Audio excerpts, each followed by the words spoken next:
Well, I mean, most people know me as Iron Sanctuary. That was the username that I had on TikTok when my account blew up.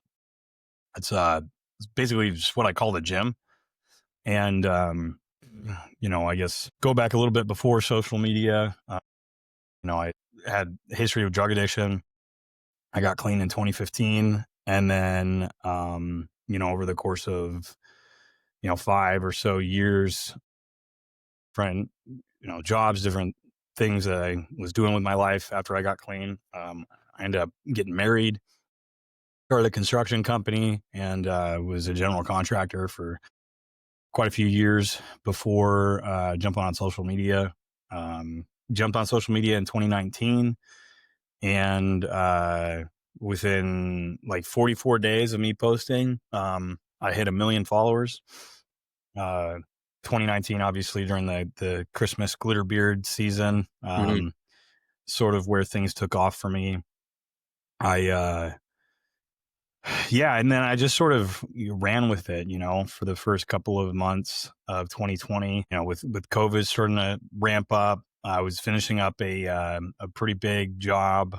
It was a whole house remodel that we were doing right around the same time that COVID was, maybe not full bore, but as they were about to shut everything down, I realized that I needed to figure something out. And I ended up getting my first sponsorship, literally right before they did the shutdown. I had finished up that job, and I was like, well, I'm just going to see where the social media thing goes. And so in, I think beginning of March or whatever day they did the government shutdown, the 2 weeks to lower the curve or whatever it was,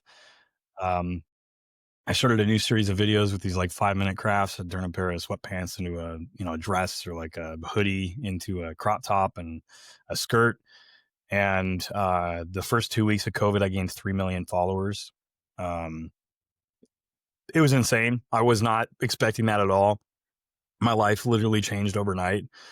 And then, since then, I've been social media full time. My wife got pregnant beginning of 2020, or the end of 2019. We didn't know. And what's funny is the guy who, Beer Bong John, who we were going back and forth with the glitter beards, he was actually there the day I found out that she was pregnant. We had just finished a live stream. It was his first night, in Seattle. And this was obviously in December of 2019. It was kind of crazy. Just the series of events that sort of led to that. And then, through the beginning of 2020 towards the middle, as my daughter was born in August, I basically just ran with it. You know what I mean? I was posting 5 or 6 videos a day, doing, updates on the size of my daughter, compared to fruit. And, obviously through COVID, and my wife being pregnant, I put on a whole bunch of weight, about 70 pounds. And, after my daughter was born in August, I just kept getting a little bit worse. Obviously lack of sleep. And in it was I think it was October or November of 2020. I was like, I need to lose weight. It's hard to breathe going upstairs. Sleeping wasn't super great. Just didn't like the way I looked, and decided to lose weight. And 6 months after that, started getting back into competing and into fitness and social media at the same time. And just sort of continued from there. I started my clothing line right after that. My content has always been big on mental health, mainly just talking about things that I am experiencing or have experienced, as a way to show people, no matter what. At the time, there was not a whole lot of people talking about their struggles and their trauma and the stuff that they were dealing with on social media. It was always a highlight reel, and I didn't like that, and I never really resonated with that. So I was like, I'm just going to be real. And I was from the very beginning. And that ended up being the platform in which I built my entire brand on, is just mental health and I mean, fitness being a part of that, but even surpassing that with a lot of the stuff that we're doing, with the clothing line as well as like the coaching. And now I got 2 kids, a couple businesses. I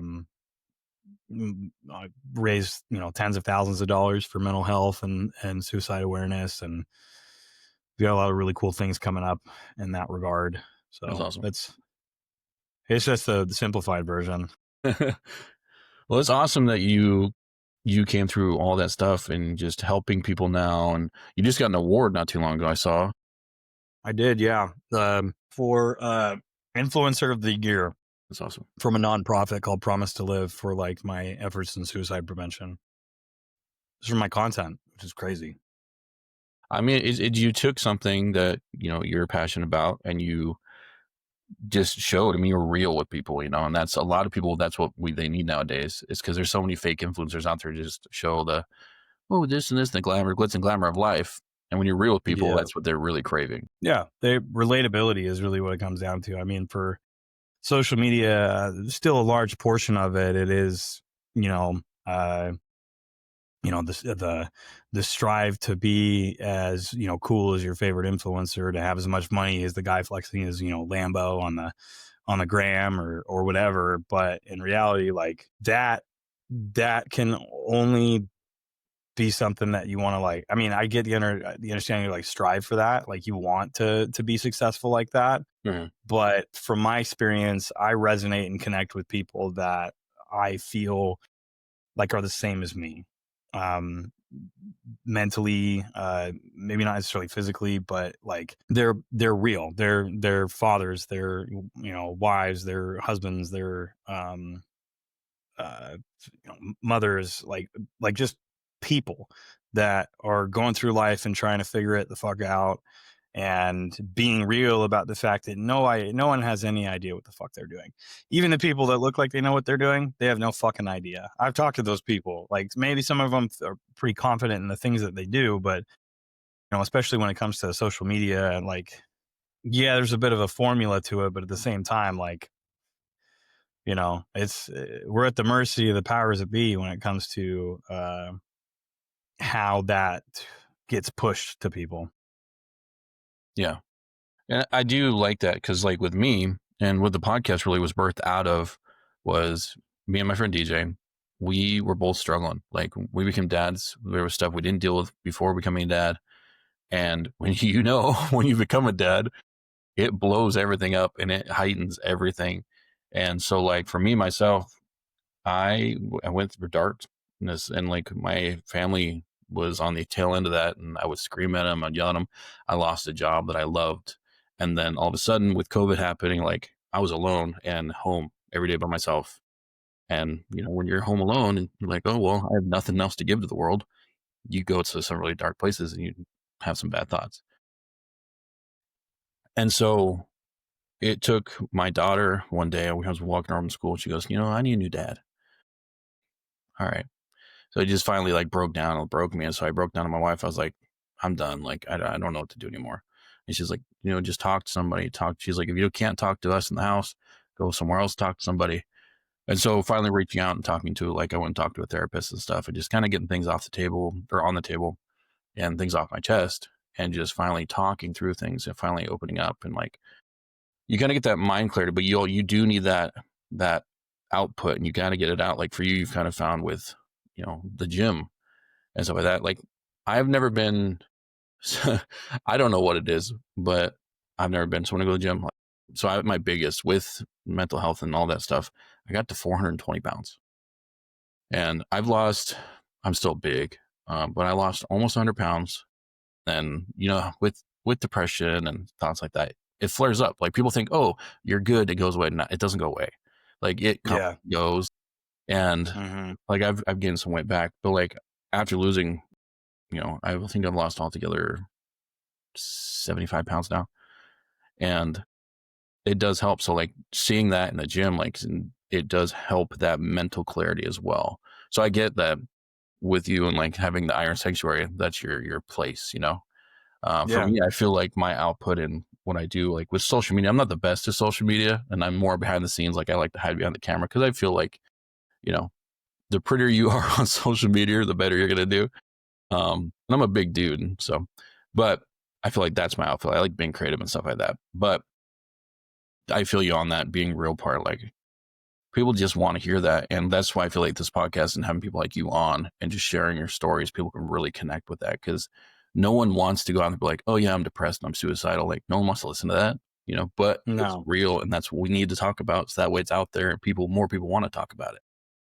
it really comes down to how you position it. You know what I mean? Like what I've noticed, especially like with my content, is there's periods of time in which the content is kind of dark, you know, and it's like a not a deep dive, but like a you know behind the scenes look of like what it feels like to be in my head. And you know, with some of the videos that I've done, you know, with like text on the screen and you know an audio and just like a an explanation of a feeling, Mhm. or like showcasing you know me at my lowest, and especially around this time of the year. You know, I live in Washington State. I mean, the seasonal depression, it doesn't fucking get any better.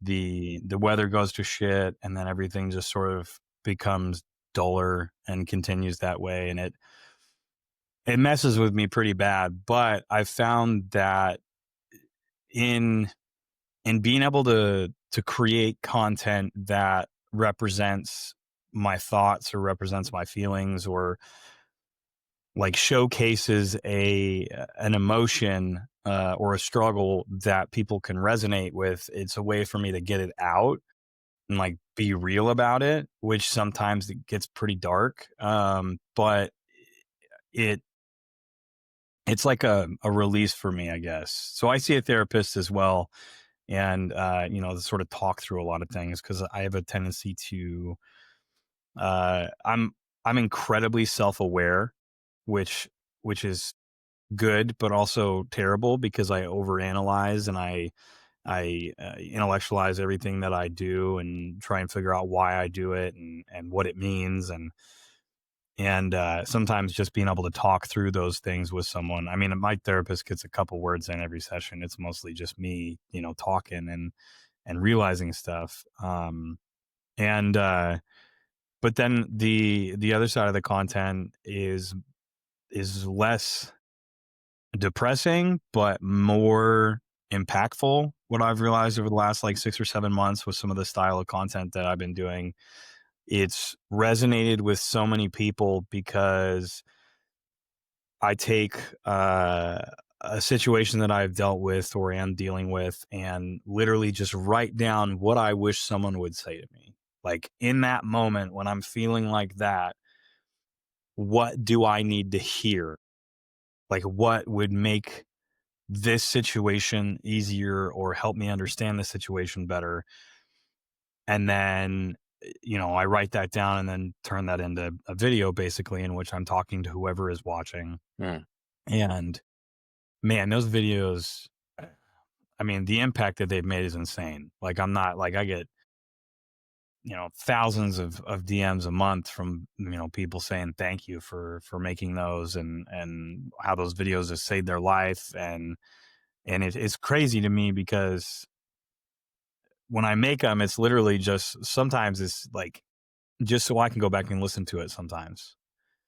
And you know, the reach that those have had and the impact that they've had is kind of insane. And it's such a weird thing because I feel like my content is selfish in the sense that I'm not necessarily creating it for other people. I mean, I am because I understand the impact that it has, but I'm creating it as an outlet for myself. And it's interesting to me how that outlet, me offloading that to a platform of millions of people, which is basically like, here, take my shit. This is the things that I'm dealing with. And somehow that is helping people. That's weird. I mean, I'll never quite understand it Mhm. necessarily, but I understand that it's something that I need to keep doing because it's making a difference. I think that's the power of social media. Like for so many years, I think that's why a lot of times like our parents have had issues and they have no idea what they're doing, and they led on to us. And it's just like with the power of social media, a lot of people can take that like, oh, this is exactly what I'm thinking. And I do like that, like the idea of just you're talking to yourself, because at the end of the day, no one can listen, but you're getting it out to help yourself. Um, and that's true self healing right there. Like just being able to get that out and say things. And like I can only imagine, like if you have like journals and stuff, that just the stuff, just with the content you have, and how many people that could help. Um, Yeah, my notes app is it's it's a very interesting place. so it's a fun road to go down. Yeah, no, it's a there's a lot of twists and turns in there. You'd be like scrolling through and be like, "Oh, this is really nice," and then the next one you're like, "What the fuck?" It's cool too. You say you're from Washington. I didn't know you're from Washington. I'm from Spokane. Okay, Yep. Spoke Compton. Mm-hmm. Yeah. My whole family lives up there. We might come up there in March. We're gonna take a road trip with our kids. We might Nice. stop through. But yeah, we live in Southern California now, but grew up in Washington. Okay, but it's much nicer out there. Well, Yeah. Spokane is actually pretty. It's not terrible. I mean, in Yeah. terms of the weather, The it can weather get is kind not of cold. terrible. Other than that, Yeah. it's pretty sucky place.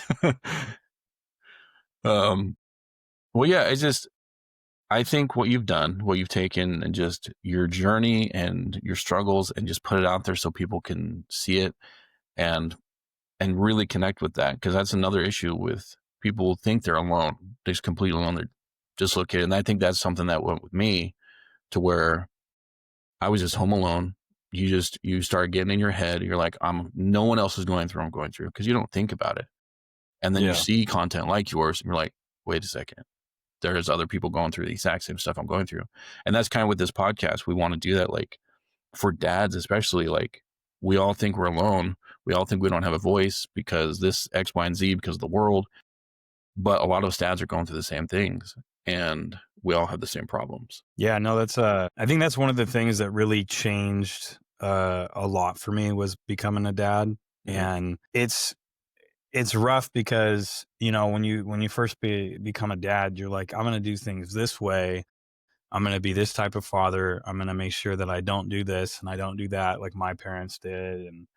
And then you just have this like tremendous pressure to show up the way you said you were going to, while also making sure that you can provide. Well, you can put food on the table, roof over their heads, but be present at the same time. Like, the responsibilities that you have. Like for me, um, I've been, I don't like the word sole provider, but like my wife hasn't worked at a job essentially since like right after my daughter was born. She went back to work for like 2 months, and she's like, I was like, you don't need to go back to work. And she's like, yeah, I'm not going back to work. So she quit. And, the first few years of social media, we were able to be like full-time parents. I mean, the way my content was and like what I was working on didn't really require a lot of, uh, I mean, it required time and energy, but it wasn't like, meetings and sitting in the office and traveling and stuff. It was a lot of, I mean, it's just content. Right. And so, but as time has progressed, and understanding that the content thing, like it's been really great, but I can't rely on it necessarily to be like there forever, right? Because you're at the mercy of the algorithm, you're at the mercy of the social media apps themselves. Um, but and so in realizing that, obviously I've invested a lot of time and energy and money into like my businesses to grow them, because I want to make sure that I have something that surpasses me, right? And so with the coaching, obviously that's is a major part of me. However, it doesn't, like, I can continue to grow that without necessarily having to have a large social media platform. I mean, my hope is that I continue to, obviously, but I have something that I can now build upon. And then with the clothing line as well, I mean, with what we found out with the the demographics of the people that are, buying the clothes, 67% of the people that are purchasing products have no fucking clue who I am. So, they're buying it because they resonate with the message. And I realized that I found something in that I can build upon and grow. But in doing so, my day to day is significantly different. I spend time in meetings. I'm in the office, working. I'm on phone calls. I'm traveling for expos and different things that we have going on, and different partners that I'm working with. And in growing a business, I'm treating it like I did my construction company. I invest my time and energy into it so that way I can grow it. And that has taken up a lot of time. Mm. The like this year alone, I think I've been on like a trip to 2 trips a month. Like I've been out of town for weeks, not weeks at a time, but like throughout like in a month, 3 trips, and I'm gone for basically like 2 weeks out of the month. And on Tuesday, I'm going to Las Vegas for the Olympia, and because we're gonna have a booth there, and we're shooting a bunch of content and the clothing and everything, and I'm gonna be gone for a week. And so like I just think about those things, and I want nothing more than to just spend all day hanging out with my family. I want to be able to just sit there and be present and hang out with them and go to the park and play and not just have this constant like weight like right now, because if I'm doing that, I'm not making sure that they're going to be taken care of 10 years down the road. I'm I'm not working hard enough at making sure they're going to be okay because I'm being here and being present. There are things that aren't getting done. And that's one of the things that like goes through my head constantly is like, it's the back and forth between wanting nothing more than to just be with them and hang out with them, but also knowing that if that's all I did, like you know, we wouldn't be able to do what we're doing. Like we wouldn't have, what we have. And so it's like the guilt of not being able to be there, but then also the guilt of knowing that like my wife is basically, the main parent, like default parent. I don't know what the word would be, but like, she's the one. Like I have obviously like we have certain like kind of rules that we figured out. Like I take her to school and I pick her up from school and I do bedtime most nights, and she does this and she does that. It's a little bit different now that Viola's in school, but like it's primarily her. And part of that, like I didn't want her to ever have to like worry about, having to get a job or do anything, because all I wanted to do was make sure that our kids don't have to go to daycare. They're being raised at home, and that she doesn't have to worry about anything, Mhm. other than like, making sure the kids are okay, and then going and doing whatever she wants to do. Like when I'm done with like when I'm working or go to the gym or whatever, I get back and she gets to, not gets to, but like sounds like I'm giving her permission. She always asks, even though the answer is always yes. But um, I want her to just be like, hey, I want to go do this thing. Absolutely go do it. Like, no question. Just make sure that obviously we coordinate on schedules and stuff. But it's like you think you sort of have it figured out in terms of how you can so make sure that you're like maintaining a healthy relationship and showing up as a husband and a father and a business, like all of these things. It's just I just remember it being a much simpler, you know. And Well, so that's that weight of fatherhood, you know? And that's the thing a lot of people don't talk about. It's like, "Oh, I'm gonna be a dad. It's gonna be the coolest thing. I'm gonna be," like you said, it's all these things we have in the ideas we have in our head before we become parents. And we don't realize what actually comes with it. It's the hardest job in the world.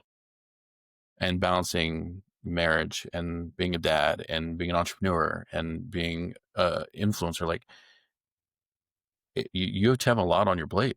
And hats off to you because you're killing it, you know, and you're building a legacy for your family that you might have a little bit less time with them now, but when you are with them, I'm sure like you're spending as much time as you can with them.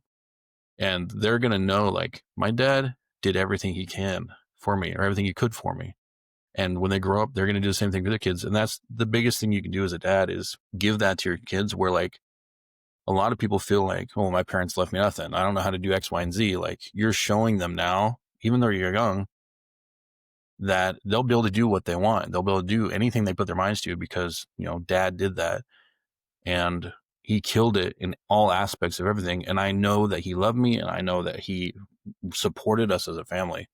And, you know, it may not feel like it just because you're in it, you know, you're in the thick of it, you know, and all you see is, man, I wish I had more time. And that's the sucky part about life is that's the one thing we can't get more of, you know, but I guarantee your family knows how much you love them. And at the end of the day, they're going to know like dad's got me. I don't have to worry about it because dad's got this, you know? That's that's what I'm hoping. Like you're saying, like right now it's, you know, my daughter says stuff like I wish you didn't have to work all the time or whatever it is. And it's like I wish I didn't either. Right. But I also, they don't understand and they might not understand for a long time, but like I want them to get to a point where, when they think back at their childhood and they think that, they didn't have anyone else raise them other than, me and my wife. And anytime, she wanted to go do something or buy something, whatever it is, like, the answer was always yes. I mean, within reason, obviously. But like, I don't ever want to have to like tell my kids no because we can't afford something, or tell them no because like for whatever reason, right? I don't want them to ever hear me tell them no over something that I have the power to control and change. And so there's that hope that one day they will see that. Right now they don't understand. And that weight is I don't know. It's interesting because I feel like, I mean, even my wife, but my kids as well, like, they don't understand and they might not ever fully understand, which, is, it makes it difficult sometimes because, obviously when there's issues or arguments or, conversations, it's very difficult for them to like fully understand, the why or like what the goal is. You know what I mean? Like looking towards the future and making decisions based off of what's going to benefit us 5 years down the line versus what's going to benefit us right now. Mm-hmm. And that part makes it difficult because you feel like you're alone in that. You are, especially like as a provider, right? Like making sure that my wife doesn't have to work. And in doing that, it isolates you pretty big time, especially, as 5+ years or 5 years that she hasn't had to work. And so that separation from that sort of life, because before, social media, my wife worked 2 jobs. She fucking killed it. Like she work. That's, that's how she was. And so, when we got to the point where she didn't have to do that, I was like stoked. I'm like, yeah, you don't got to do that anymore. But that separation, I feel like, warps the view of maybe not normalcy, but like our life is this way now. And in doing so, the expectations and the day to day of it is what has become normal. And so being the one that is taking care of everything, you're thinking about 1,000 things that they're not necessarily thinking about. And I don't want her to. Like, I don't want her to like have to think or worry about those things. Like, it's shit. Like, as funny as it sounds, like, I just want her to be like, I don't know, my husband's got it taken care of. Like, there's no, because I don't want her to have like carry that weight as well. But in making sure that she doesn't have to carry that weight, it's like solely on myself, but then I'm also the only one who really understands. And that's That part that part it sounds really weird, but it's a gift that you're giving her, you know, by her, like, her being able to say that my husband's got it. And if she says it, that right there, that shows you that trust that she has in you, you know. And you got to look at it like this. Like for me, I lost my job and I didn't work for 3 years because it was during COVID, so no one's hiring, and it just was sucky. So what do I do as a dad? Like where do I go?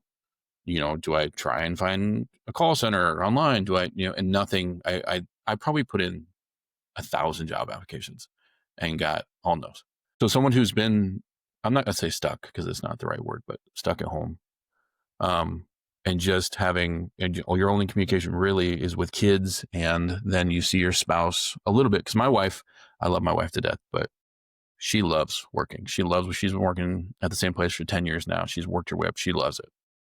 And so for her to have like long days and stuff like that, and then sometimes same thing. She goes on trips for work, and it's just me and the kids. It is hard because sometimes you do feel alone, but it is when in those moments where, okay, we're going to take time for just us. This is something I've had to learn recently, actually, because our marriage was rocky. We moved to California and our kids were young, and then with working and her working, and just nobody got to see each other, and it just felt disconnected. Over the last year, we've been really trying to focus and like make more time for us. So like we take a cruise once a year now, just us. The kids go to grandparents' house, and it's just me and the wife.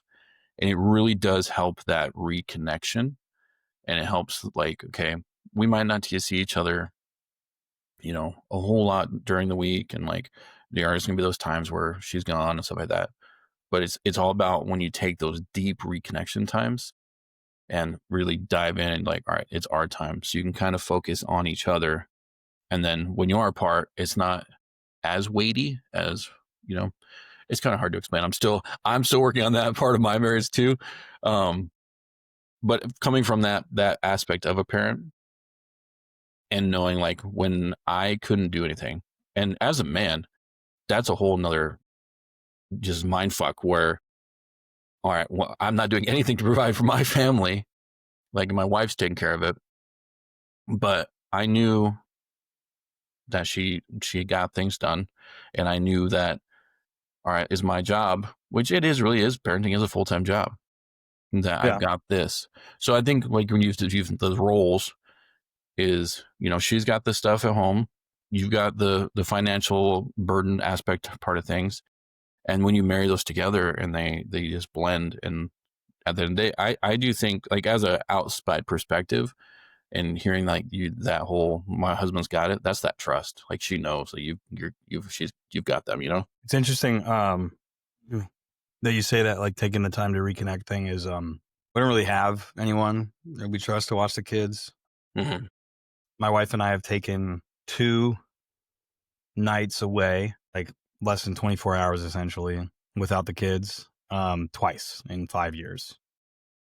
You know, we do date nights every now and again. Um, you know, lately, I mean, you know, our babysitter's been out of town and everything, but um, that's definitely something that we've had, you know, significantly lacking in our marriage, and I think it's definitely caused some issues, a lot of disconnect because we haven't really had that time to like reconnect, like at all. Um, and I, you know, we don't, like I said, we don't really trust anyone. You know, I get that. my parents, they're close, but yeah, my mom's got a lot of health issues, and you know, so she, you know, she can't really watch them for more than like a half an hour to an hour maybe. And then her mom lives out of the city, like super far away. And yeah, so even family, there's really not anyone that we trust to watch the kids. And so, but we are going to be taking a trip. We're going to be gone for like 3 days here in the next like 2 months. We're going to have someone watch the kids, and I'm excited about that because I feel like we haven't had that, you know, and I've you know, tried to plan stuff a couple times before because think I mean, my wife doesn't really like the social media. I mean, she does, but she doesn't. And like she didn't really want to be, known, I guess. Very low key type of person. And so when I blew up on social media and she subsequently like gained a following as well, it was like the complete opposite of what she wanted. And and so, she's not big on being around a lot of people. So, but we've talked about having, a babysitter watch the kids, or someone watch the kids for a day or two to have her come with me to some of the events and expos and do all that stuff and be more of a team, I guess, where that's concerned. And I'm sure like once Vaughn gets a little bit older and he's, in school and everything, then we'll have more of an opportunity to do that because the kids will be older. Hopefully by then we'll have found someone that we trust well enough to watch them. Um, so that part's kind of rough. A little bit personal in there, obviously, but also like I think it's important to talk about those things, because especially with social media, I mean, it's very easy to portray whatever you want to display in a sense. And I've always, like I said, I've always been pretty transparent about the things I have going on. And, that's one of those things that we've definitely run into issues on is the disconnect between the two of us. And part of that, I mean, not just the nights away and stuff, but like, with bodybuilding, I'm not competing right now, but like I'm in a cut, like I'm getting super lean for like the events and stuff we have coming up. And, in doing so, it restricts my diet pretty much like I can only eat like certain meals that I have from my coach. And, I, gym, when I'm like competing, it's a lot more crazy, I'm like, everything's all structured. But like right now, since I'm not really competing, it's like a byproduct of what I'm doing as opposed to the thing that I'm doing. So it hasn't been as bad, but like, when my wife and I first got together, we'd drive to Taco Bell at, 1 o'clock in the morning or go out to eat and try new restaurants and do all that stuff. And, with me getting into bodybuilding, that part of it is like, it's not as appealing to me. But also the other part of it is like, I've sort of don't like fast food or anything anymore. Like none of it really sounds good. And whenever I eat it, I just feel like crap.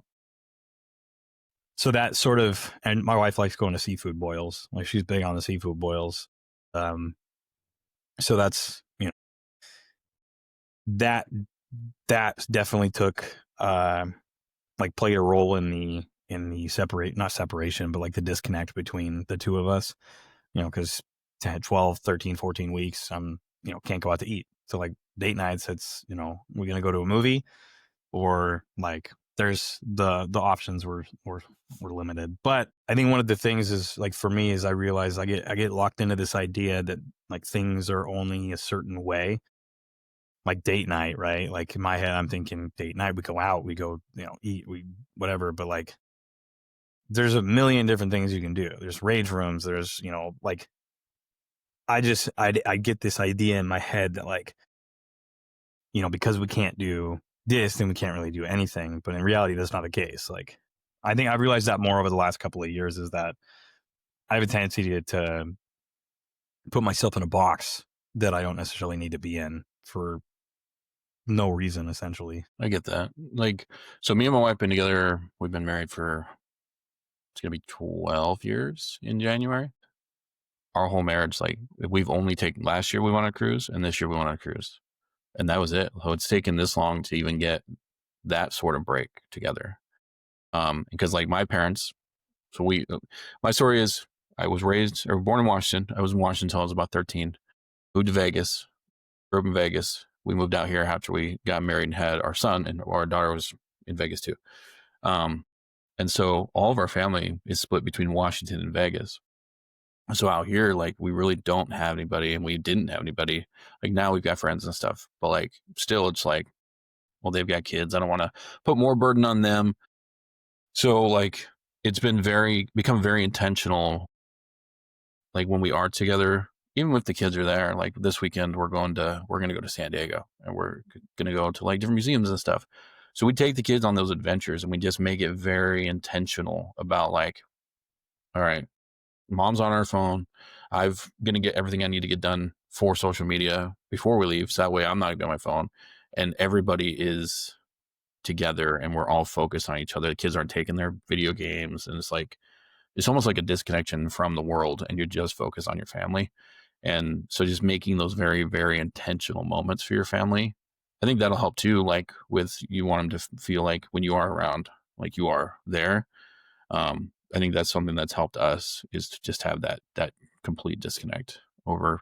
I mean, we're Yeah. only gonna be gone for really a day, but still, it's like, it's that refresh you need, where it just kind of up things and then can lower down. You do it again, and then yeah. Yeah. We're definitely getting closer to that point. I mean, the last, 7 or so months, we've been, working on and developing, different products and drops and designs, and, basically structuring like both my businesses in a way that we can scale, Mhm.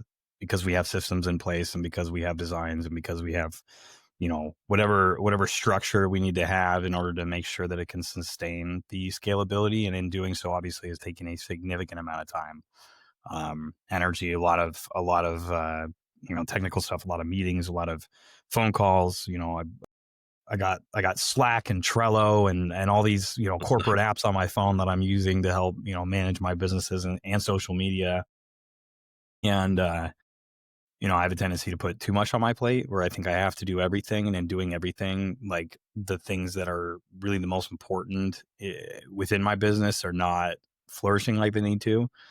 And so I've simplified a lot. I've diversified, and I've delegated, which is very difficult for me to do, because I don't like letting other people have control, because I feel like if I have control, like I'm going to make sure that it happens. But and obviously in the world, you can't do everything yourself. And in the delegation process, it's been successful in some instances. In other instances, it's cost me hundreds of thousands of dollars, and it's it's unfortunate. But uh all the work that I put in to get to this point, I feel like sort of finally started, like sort of paid off already, essentially. Especially in regards to the clothing line, the amount of time and energy I've spent over the last year, really, pouring back into that. Uh, it's taken a lot, but it worked, if that makes sense. Like, without being too like detailed, the the time invested, and also the financial investment that I put in, uh, like, it worked. I knew it would, right? Because there was no other option. But in doing that, like, the space that it's been taking up in my brain is no longer a stressor. It's a, what would be the term? An amplifier. So obviously, I mean, as a creative, like, I'm just constantly thinking about things, or creating things in my head, or designing, whatever it is, or writing, or whatever it may be. Like, it's just how my brain is constantly. And when I'm super stressed and overwhelmed, it's not that. It's a lot of just anxiety and stress and worry and responsibility. And then so in the times I'm not working necessarily, and I'm hanging out with my family, I'm just like terrified all the time. Like, what if this, or what if that? And I'm not fully present, and I'm not able to be fully present. And that, obviously, I'll be there physically, but I'm not there. Right. And I'm just constantly worrying about these things. And I mean, I still worry about them, obviously, but like at the beginning of last month is like when we basically uh we dropped the new designs that we did on the new products. And it was like, I got back from when we did the drop, and then like the rest of the month went crazy too. But I got back, and we sold out like twice. We sold out so fast. Like, I was like, damn, we should have doubled our order, right? But I remember getting back, and just like, it was like I don't know, like I could breathe finally. I'm like, it worked. Like, all I have to do now is just keep doing what I'm doing. Whereas before, it was just constant, God, I hope this works. God, I hope this works. God, I hope this works. Like, please work. Cause like, I'm like, I can't like just keep doing this and hope that things are going to work out the way I want them to, or I can't just constantly live in this state of worry and stress and anxiety and work. And now, because of the work that was put in, I feel like I can be significantly more present because instead of worrying about things, I'm excited about things. I'm able to be like present with my wife or my kids and spend time. And like, there's been multiple days this week where, you know, I took a day off at the gym or got back from the gym early enough and, you know, my daughter's at school and literally just hung out with my wife and my son like all morning and hang out at the house and, you know, maybe answer a few texts or emails or something like that. But like, it's still stressful in a sense because there's still a lot that goes on, but it's good stress. It's excitement because these things are happening. And in them happening, I'm not the one who has to do all of it, obviously, now, but I can rely on the people that I have to make sure that my vision is created the way I want it to and be able to show up and like not feel like I have to constantly be checking on things and making sure they're going okay. And so, you know, it's cool. And so like I'm just like it's nice because like I'm thinking about these things like, oh, it'd be cool to, you know, enroll my daughter in like a boxing class or jujitsu or something like that and go to jujitsu with her and like do these things with her. Whereas before it was like, I mean, I can't, the thought of adding another thing to my schedule was like, there's no way. I'm like, I don't have time for it. And now I'm like, I'm excited because I get to fill the time that I have with the things that things that I'll be able to enjoy doing and create memories with my kids and my family. You know, it's funny is just when you're explaining it, you explain fatherhood. That's exactly what it is. It's this terrifying thing where you're, God, I hope it works. God, I hope I'm doing a good job. Like, I want this to work. Please, it has to work. And then it hits that point to where it's like, you can start seeing like, all right, I'm doing good. Things are working. I can kind of step back and like, look at what I've done, which is awesome. And is entrepreneurship and father. It's like the last few weeks, we talked to Bruce Cardenas, we talked to Sean Finnegan about entrepreneurship, and a lot of it's crazy what it mirrors in fatherhood. And like, it's your baby, your business, and it's terrifying to let the reins go and let someone else kind of run things for you. But it's when you hit that point, you realize, okay, I've done pretty much everything I can do. And I know that I've done a good enough job to where you can take that break now and be like, all right, let's let it roll. Yeah. That part's nice. I still get anxiety when it comes to that. You know, it's the process of letting go of the reins of certain things is very difficult, but I've also like realized that sometimes it's better to like for me, part of it is like I could figure it out. You know, I'll figure it out. Whatever it is, if I don't know how to do it, I'll learn how to do it because I don't want to pay someone else to do something if I think that I am capable. And that's I think what's made me incredibly successful in the things that I do, but also it's a double-edged sword because I can do anything. There's not one thing that I've come across that my immediate thought was I need to have someone else do this. Anytime anything has come up in my business, I'm like, I'm going to learn how to do this. Like, I'm going to learn how to code. I'm going to learn how to do website design. I'm going to learn how to do graphic design. I'm going to learn how to edit. I'm going to learn how to, you know, manufacture fine manufacture, like all these things, right? I'm like, I could figure it out. And I think it's cool because like I said, it's made me very successful in the things that I've done. I mean, bodybuilding, like I was like, I could fucking bodybuild and I've done incredible. 9 first place wins, 2 overalls in 3 years, 7 shows, like did very, very well in bodybuilding. Social media, like, 26 years old or 27 years old when I started social media. I'm like, I'll figure it out. And I did. Right. And so, in doing so, it's made me very successful at these things, but also I'm starting to realize that it's worth more to me to have that time and to go, okay, you know what?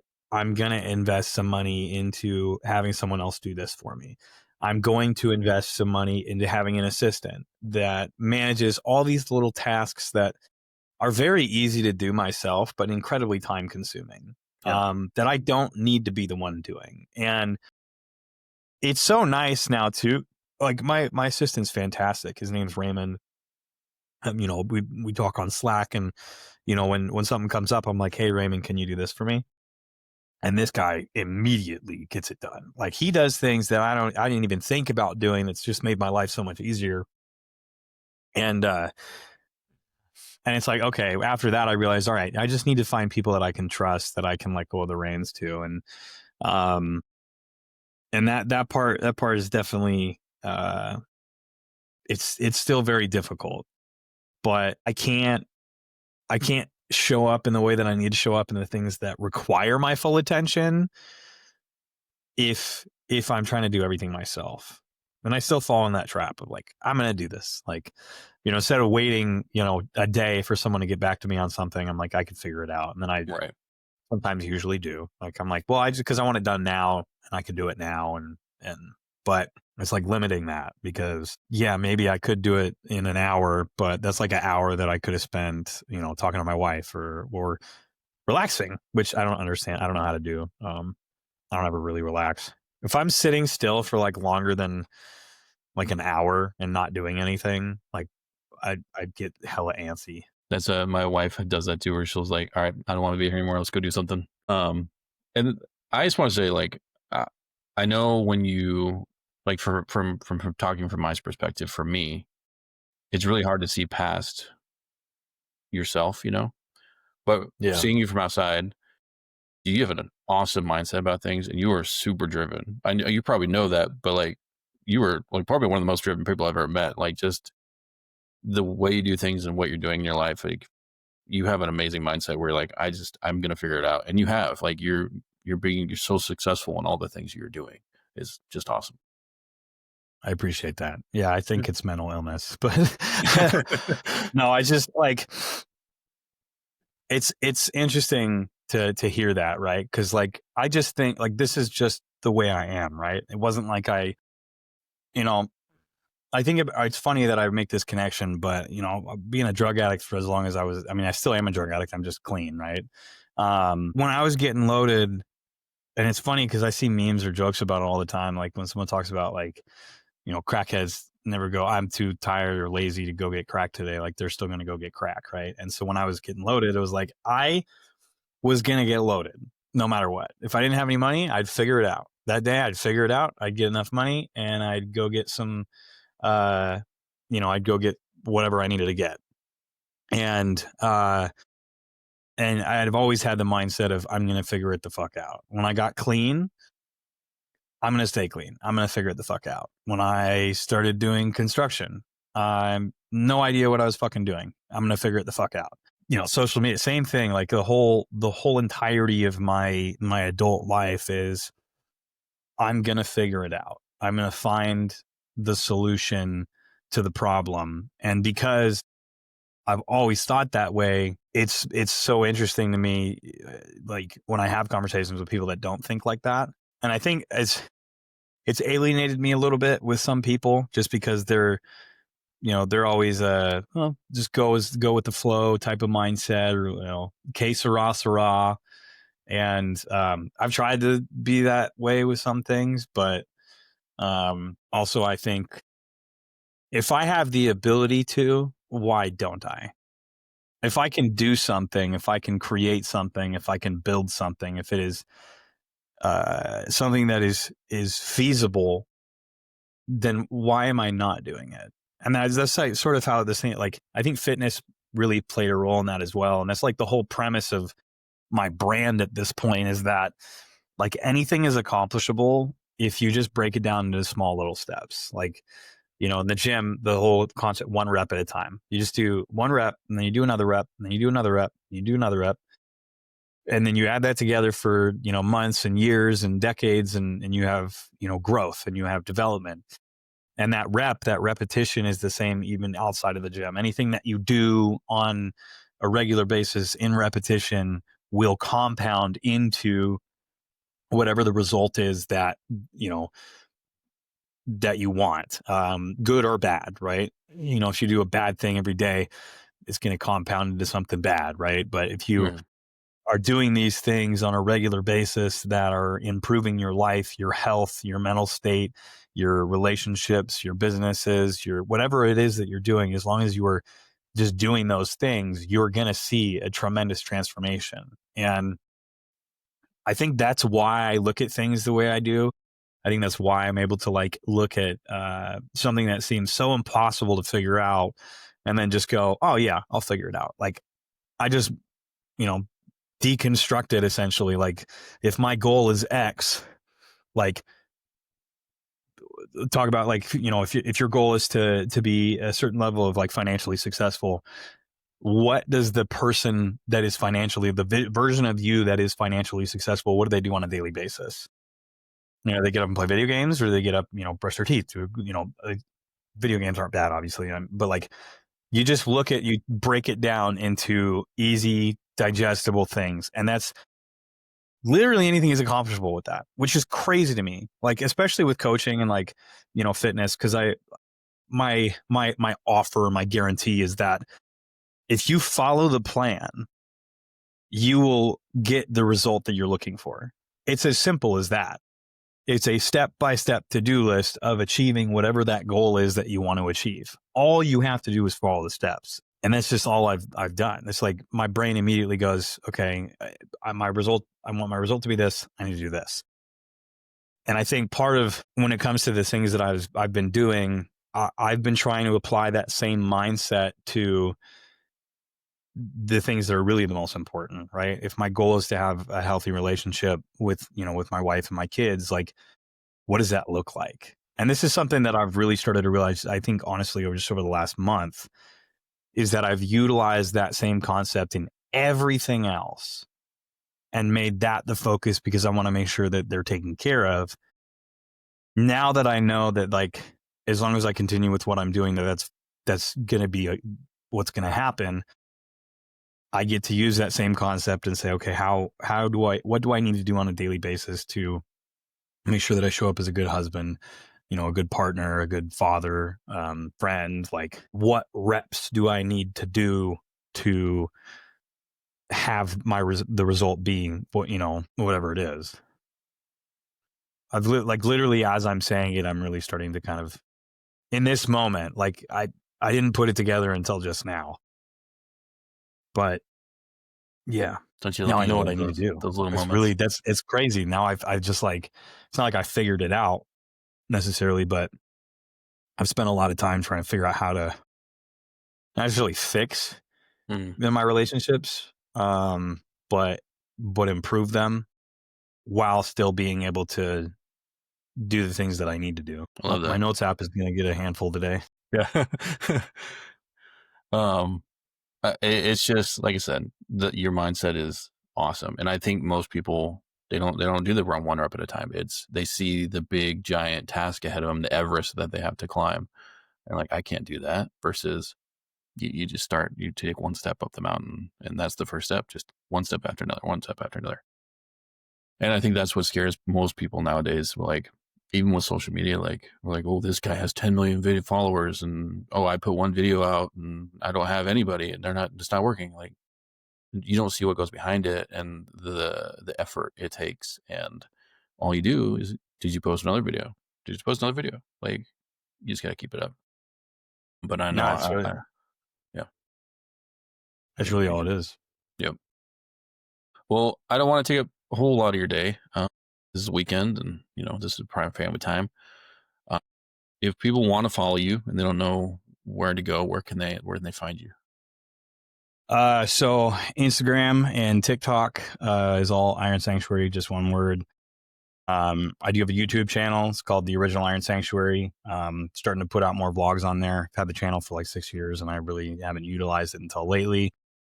I have my coaching, which is ironsanctuaryfit.com, one-on-one coaching. I also have an app. It's called Iron Sanctuary. It's on the App Store and Google Play.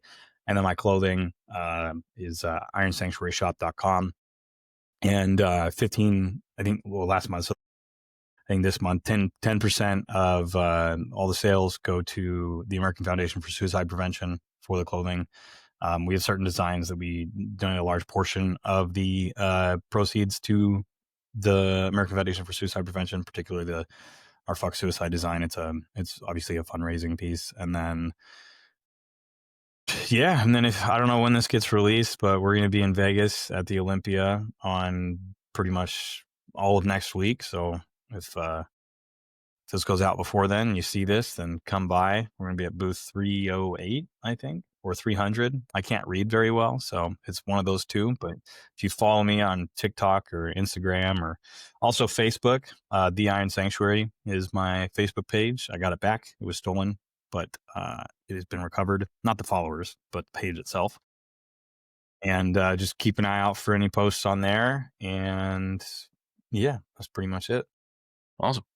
Well, thank you for your time. Thank you for just coming on and just talking and just having an amazing chat just about life and fatherhood and just what it takes to do this, and then just what the mental is behind it. Because like I said, a lot of us out there doing the same thing where we just don't realize it because we don't talk about it. So thank you for first off being willing to talk about it. Just thank you for being a presence for men and dads out there. Absolutely. There's no other way to do it. I don't know what the other option is. It's always been this. So I appreciate you letting me hop on here and yap. It's my favorite thing to do. It's good. It makes for good content, because you get some people out here just kind of like, they'll say something, then they stop and there's, well, they just get going to something else. Yeah, I have to I'm like more self-aware now, because I'll commandeer an entire conversation sometimes. So I always try and just be aware. Cool. Well, for everyone listening, I'll link all the stuff down below so you can go check them out. Thank you guys for listening. We love you. Next week is our 100th episode, so we will see you in that episode, and we'll check you guys out next one. Love ya.